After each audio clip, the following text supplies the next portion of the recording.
Ladies and gentlemen, welcome back to the channel. We are breaking down a massive, developing story that is shaking the very foundations of Philippine basketball and setting the stage for the next great rivalry in Asia. If you have been following the Gilas Filipinas updates, you know that the search for height, for dominance, and for the future of our front court is the single most critical conversation happening right now. Well, we just received breaking news that changes the narrative completely.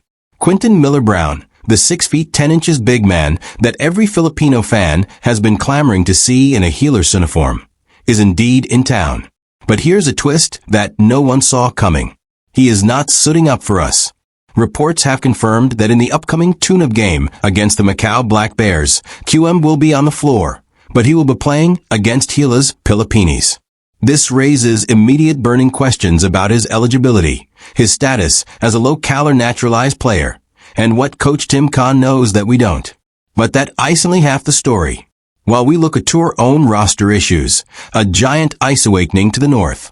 China, a powerhouse that has been humbled recently by Gilas in Japan, has found its potential savior. Young Hansen is turning head to the NBA Summer League, looking like the true heir to the Chinese basketball throne left vacant since the days of Yao Ming. With Sotto currently recovering from injury, but coming off a world-class performance at the Olympic qualifying tournament, we're staring down the barrel of a decade-long war for supremacy in the paint. It is Sotto versus Young Hansen. It is a Philippines versus China, and it is the mystery of Quinton Miller-Brown. We have a lot to unpack. Sit back, because we are going deep. Let's get into it. Let us begin by dissecting the immediate shockwave regarding Quinton Miller-Brown. For months, arguably years, the Gilas faithful have been scouting talent from across the globe, looking for that next piece to bolster our front line. When you look at the landscape of international basketball today, size is a currency that buys you wins. You cannot compete in the FIBA World Cup or even the upper echelons of FIBA Asia Cup without legitimate size and length. That is why the name Quinton Miller-Brown, or QMB, has been on everyone's lips.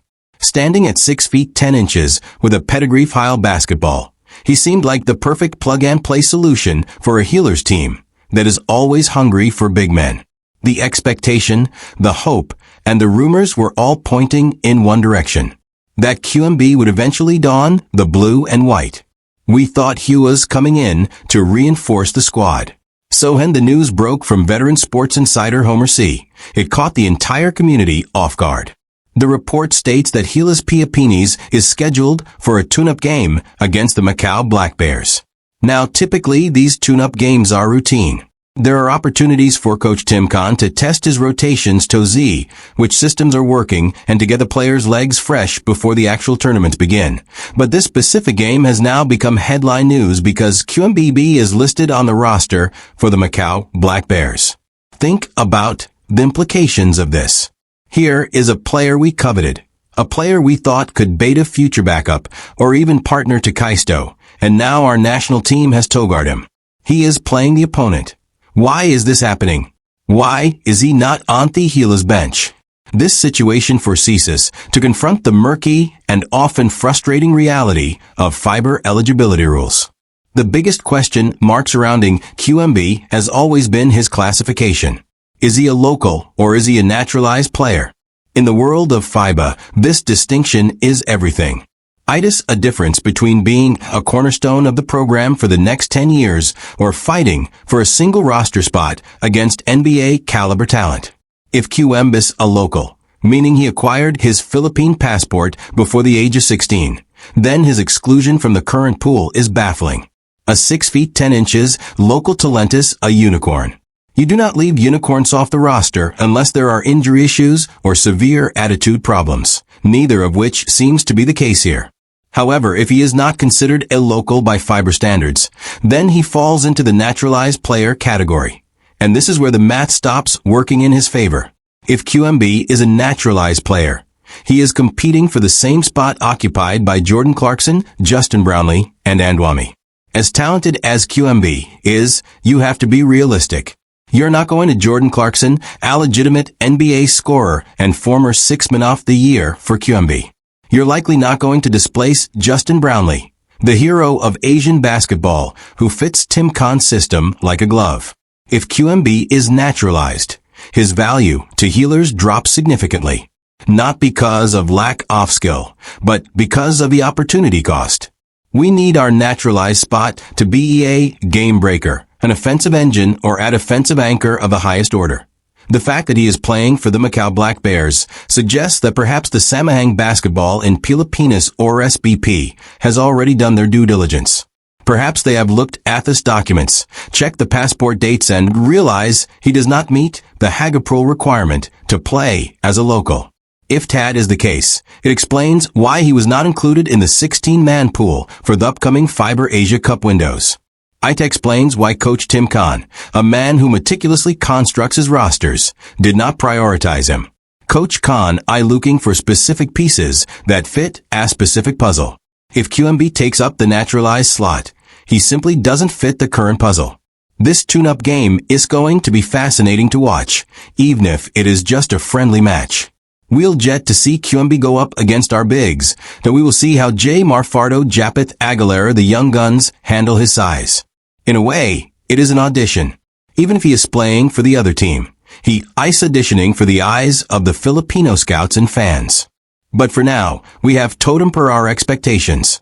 The dream of pairing QMB with Sotto in a twin tower local setup seems to be fading. Replaced by the reality that he might just be another talented player who fell on the wrong side of FIBA's strict eligibility bureaucracy. Now let us zoom out from the specific roster drama of the Philippines and look at the broader geopolitical landscape of Asian basketball. Because while we are worried about one player, our neighbors of the north are executing a plan to reclaim their dominance. I am talking about China. For decades, China was the undisputed king of Asian basketball. The Great Wall was not just a metaphor. It was a reality on the court. Led by the legendary Yao Ming, followed by Jinan Wang Shi, China towered over everyone. They were unbeatable. They had size, they had skill, and they had a psychological edge over every team in the region. When you played China, you were playing for second place. That was the status quo. But look at what has happened in the last few years. The Great Wall has cracked. The dominance has evaporated. We have entered an era where China is no longer the predator. They are vulnerable. The Gilas Filipina squad proved this not once, but twice. We beat them at the FIBA World Cup in Manila. A historic emotional victory that felt like an exorcism of years of heartbreak. And then to prove it wasn't a fluke, we went into their house at the Asian Games in Hangzhou and beat them again with that miraculous Justin Brownlee comeback. It isn't just a Philippines. Japan has risen. The Japanese national team, with their speed, shooting, and the rise of their own NBA talents, has defeated China as well. The hierarchy of Asian basketball has shifted. The center of gravity is moving away from Beijing and moving toward Manila and Tokyo. Australia and New Zealand joining the FIBA Asia zone further complicated things for China, pushing them further down the ladder. They are struggling. Their fans are restless. The CBA, their professional league, is facing criticism for not producing world-class talent anymore. Enter Hansen. If you follow the NBA Summer League or Global Youth Basketball Prospects, you know this name. Hansen is being hailed as the answer to China's prayers. He is the first true glimmer of hope they have had since the retirement of Gunlian. He is young. He's incredibly tall. And he has a skill set that translates to the modern game, that he is not just a stiff big man who stands under the rim. He has mobility, that he has passing instincts, and he has a feel for the game that you cannot teach. Reports coming out of the NBA Summer League indicate that he is turning heads. Scouts are intrigued. He is competing against high athletes, players fighting for NBA contracts, and he is holding his own. This is significant because the biggest criticism of Chinese players in recent years is that they look good in the CBA but struggle against the athleticism and speed of the international game. Hansen seems to be different. He seems to have adapted to the pace. This is a massive development for the Chinese national team. If Hansen reaches his potential, if he becomes a legitimate NBA player or even a Highlander national star, he solves their biggest problem. He gives them an anchor. He gives them a focal point. And make no mistake, the Chinese Basketball Federation will pour every resource they have into his development. They are desperate to return to the top. They are tired of losing to the Philippines. They are tired of losing to Japan. They see young Hansen not just as a player, but as a project of national importance. So what does this mean for Hilly's Pilipinas? It means the future of Asian basketball is going to be defined by a clash of titans. It means we are heading toward a rivalry that could define the next 10 to 15 years. Sotto versus young Hansen. Now let's talk about our guy Sotto. We often get caught up in the microanalysis of his game. He needs to get stronger. He needs to be more aggressive. But we need to step back and appreciate what we have. Sotto is currently arguably the most dominant center in Asia. That is not a biased take. That is based on performance.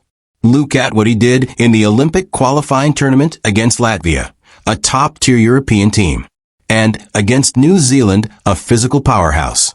Kai was a revelation. He was protecting the rim, that he was finishing plays. He was making reads. When Sotto is on the floor, Hilly's Pilipinas is a different animal. The stats back it up. We beat Latvia. We held our own against Georgia. We compete with New Zealand. These are things that were unimaginable a few years ago. And a huge part of that is the presence of a legitimate 7'3" unicorn in the middle. However, the concern right now is his health. Kai is currently dealing with an injury, which is why there is some anxiety surrounding his availability for upcoming windows. But injuries are part of the game. What matters is the trajectory. Kai is experienced now. He has played in Australia's NBL. He has played in Japan's BL League. He has had stints in the US. He is battle-tested. He is no longer the skinny teenager with potential. He is a professional with arism. When you project forward, you see the collision course. The next FA Asia Cup, the next World Cup qualifiers, the next Asian Games is going to be the Kais and Young Hansen show. This is the new Yao Ming versus the field. But this time, the playing field is level. It is a one-on-one matchup. This rivalry is good for basketball. It is good for the region. Steel sharpens steel. Young Hansen's rise will force Sotto to be better. Kai's dominance will force China to accelerate young Hansen's development. We are going to see battles in the paint that will remind us of the golden eras of big man. But we have to be realistic about the threat. China is a wounded animal right now. And wounded animals are dangerous. They have the infrastructure, the funding, and the population to bounce back. They will not stay down forever. With young Hansen, they have their centerpiece. If they build the right team around him, shooters who can space the floor, guards who can feed the post, they will be formidable again. That is why the development of our own roster is so crucial. That brings us back to the QMB situation. We cannot afford to be complacent. If QMB is not eligible as a local, we need to find the next solution. We need to continue developing players like AJ Edu, who when healthy is a defensive monster. We need to see the growth of Kevin Kema. We need to maximize the prime years of June Murado because the arms race in Asian basketball is accelerating. The narrative that China is finished is premature. Yes, we have their number right now. Yes, we have the bragging rights, but they are reloading. They are looking at the success of Hilly's and the success of Japan, and they are adjusting. Young Hansen is the symbol of that adjustment. He represents a modern, more versatile Chinese basketball player. And let's not forget the coaching aspect. Tim Kahn has been a revelation for Hilly's, his system, the tribal principles, the emphasis on defense. It has maximized our talent, but China will eventually figure out their coaching situation. They will bring in high-level tactical minds to maximize young Hansen. The chess match between the coaching staffs will be just as important as the battle between the centers. So where does this leave us today? We are in a fascinating waiting game. On one hand, we are waiting for the Macau Black Bears tune-up game to see QMB in action. We want to see how he moves, how he defends, and how he scores. Even if he is on the other side, we are scouting him. We are looking for any loophole, any possibility that he could still be part of the GILAS future. But we are also preparing for the reality that he won't be. On the other hand, we are monitoring Kaisto's recovery. We need him at 100%. The healer system is built around his unique abilities. We saw in the OQT that when Kai is effective, the guards get open shots, the defense collapses, and the game opens up. We need that Kai saddleback on the floor to solidify our claim as the kings of Asia. And on the horizon, we keep one eye on Hansen. We watch his summer league highlights. We track his progress because we know that sooner or later he'll be standing across the half-court line wearing that red jersey trying to take back what China lost. The beauty of sports is that nothing is static. Dominance is rented, not owned. China lost their lease on the penthouse of Asian basketball, and he has moved in. But the rent is due every single tournament. Hansen is coming to collect. Kaisto is standing at the door end. The wild cards like Quinn and Miller Brown are the variables that could tip the scales. We will continue to track every development on the QMB eligibility saga. We will bring you every update on Kaisato's rehab, and we will keep a close watch on the rise of Hansen and the Chinese national team, because being a fan of GILAS Philippines means you have to be vigilant. The game never stops. I want to hear from you in the comment section. What is your take on QMB playing for the Macau Black Bears against GILAS? Does this close the door on him being a local? And who do you think wins the future matchup, Sotto or Hansen? Let me know your thoughts. We have a massive year of basketball ahead of us. Stay tuned. Stay passionate. As always, lean Pilipinus. Thank you for watching. Please don't forget to hit the subscribe button, like and share. Till next time.